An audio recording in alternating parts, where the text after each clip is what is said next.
હવે જો આજે આપણે અતિ સંક્ષિપ્ત રૂપ આપવાનું જે છે એ શીખવાનું છે. એમાં આજે છે ને આપણે 1 થી 20 સંખ્યાનો જ ઉપયોગ કરીશું. તો એના માટે આપણે શું કરવાનું, પહેલા 1 થી 20 સુધીના અવિભાજ્ય અવયવ પાડતા શીખવાડી દઉં. હાલો, તો એક આપણે વિશિષ્ટ સંખ્યા, બે ના કોઈ અવયવ પડે ના, તો એને શું કહીશું આપણે? અવિભાજ્ય. હાલો, પછી આપણે 3 લઈએ. ત્રણેય અવિભાજ્ય સંખ્યા છે. હાલો, 4. 4 ના અવયવ પડ્યા, 2 દુ 4. આ 2 ના પાછા અવયવ પડે કઈ ના?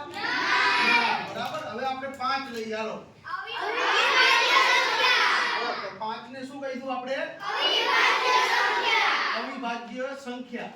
હાલો, પછી 6 લઈએ. 6 કોઈ ઘડિયાળમાં 3 દુ ને 6. ઓકે. હાલો, પછી 7 લઈએ. તો 7 અવિભાજ્ય સંખ્યા છે. હાલો, પછી 8. પણ એમાં ઉભા રહેજો. જોજો, 4 દુ 8. હજી એમાં વિચારવાનું છે. 2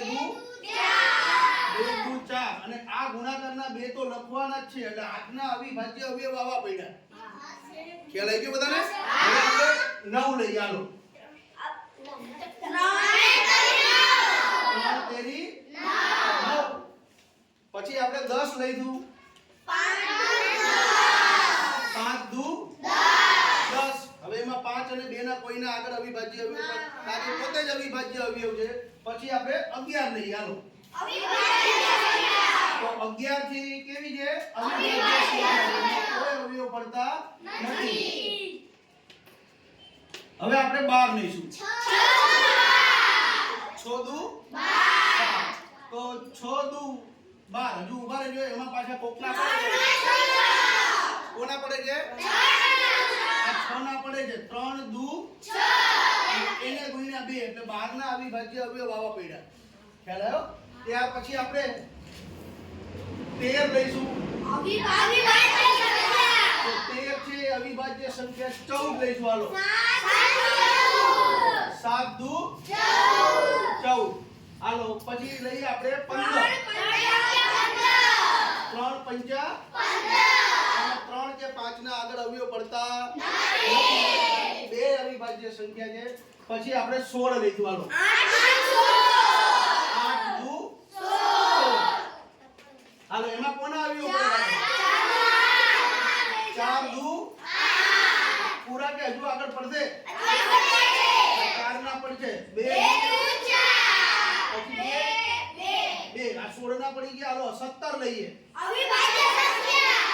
17 એ અવિભાજ્ય સંખ્યા છે. હાલો, પછી આપણે લઈએ 18. 9 દુ 18. હાલો, 9 ના પાછા થશે 3 તેરી 9. હાલો, 19. તો 19 છે પાછી અવિભાજ્ય સંખ્યા છે. હાલો, 20. 10 દુ 20. 10 દુ 20. હાલો, 10 ના આપણે અવયવ પાડીએ.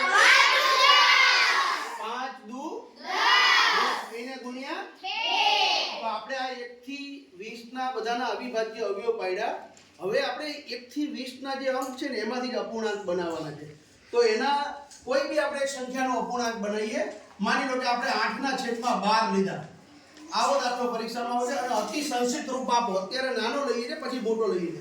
તો હવે આપણે આને અતિ સંક્ષિપ્ત રૂપ આપો, મતલબ સાદું રૂપ આપો. જેના છેદ ઉડે એના ઉડાડવાના. તો આપણે 8 ના અવિભાજ્ય અવયવ પાડવાના. તો અહીંયા આપણે પાડતા શીખી ગયા કે નહીં? 12 ના શીખી ગયા છે. તો આપણે અહીંયા 8 ના ફરતી પાડી દીધું. હાલો, 8 ના અવિભાજ્ય અવયવ કયા કયા સાથે બોલો તો? 4 દુ 8. પછી 2 દુ 4 અને 2 ના 2. હાલો, 12 ના એવી રીતના પાડીશું. બોલો તો? 6 દુ 12. 3 દુ 6. અને આ 2 ના 2. હવે ઈ 2 અવિભાજ્ય અપૂર્ણાંકમાં મૂકીશું આપણે. તો આપણો અપૂર્ણાંક કેવો છે જો? બોલો?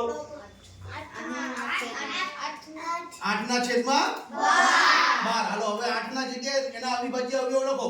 2 ગુણ્યા 2 ગુણ્યા 2. એની નીચે જુઓ 3